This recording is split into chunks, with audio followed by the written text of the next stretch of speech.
नमस्कार दोस्तों, studio time में आपका फिर से मैं बहुत बहुत स्वागत करता हूं। तो कैसे हो? आई होप आप सभी अच्छे होंगे। तो दोस्तों, कल मैंने आपको एक वीडियो बनाया था आचार संहिता के ऊपर और बहुत सारे कैंडिडेट्स को थोड़ा बुरा भी लगा, है ना। तो देखिए यार, वो मैंने बिल्कुल एक वास्तविकता आपके सामने रखी है। और आचार संहिता को लेकर और आपकी भर्तियों को लेकर अगर आपको विश्वास नहीं होता है तो मैं आपको प्रूफ भी बता दूंगा किसी अगले वीडियो में, ठीक है। तो आपको प्रूफ के साथ बताऊंगा कि सरकार हमारे साथ क्या क्या गेम खेलती है और किस तरह से गेम खेलती है, ठीक है। वो सब कुछ मैं आपको बता दूंगा। आज दोस्तों 23 सितंबर है और आज ओबीसी रिजर्वेशन की सुनवाई है। तो यहाँ पर आज क्या होगा उस पर हम बात करेंगे और हम यहाँ ये भी देखेंगे दोस्तों कि गवर्नमेंट पर भी दबाव एक है अलग ही तरह का।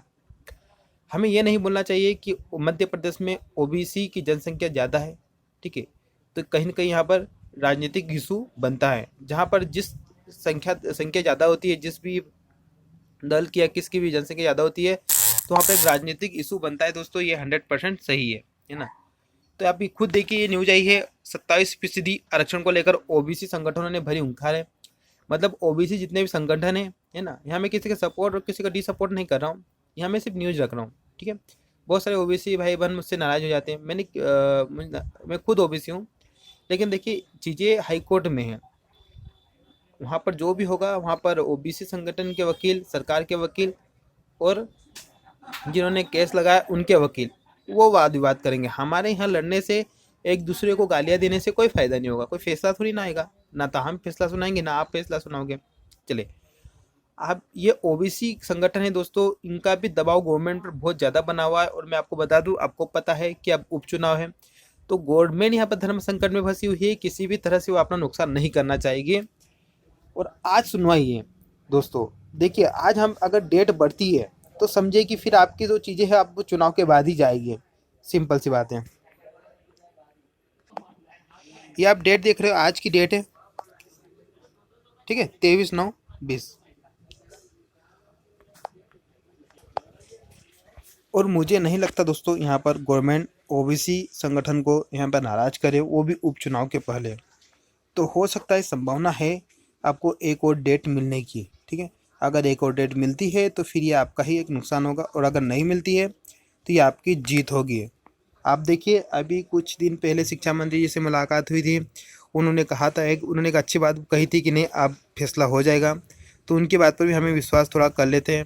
बाकी जो भी होगा वो आज पता चलेगा। और अगर आप देखिए, ये तो मैंने आपको बताया कि सिचुएशन, राजनीतिक सिचुएशन क्या है ओबीसी रिजर्वेशन को लेकर, ठीक है। बहुत ज़्यादा दबाव बना हुआ है सरकार के ऊपर। सरकार भी एक तरह से फंसी हुई है, क्योंकि उनको भी चुनाव जीतना है। और चुनाव जीतने के लिए चुनाव में, उपचुनाव जैसे कि हमारे मध्य प्रदेश में, किसी को नाराज़ भी नहीं किया जा सकता।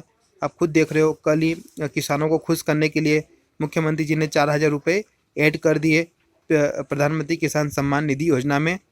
तो ये 10,000 रुपये हो गए उनको। तो इस तरह से कि सरकार किसी को अभी नाराज़ नहीं कर सकती। अगर आज फैसला आता है, अगर आज सरकार यहाँ पर हारती,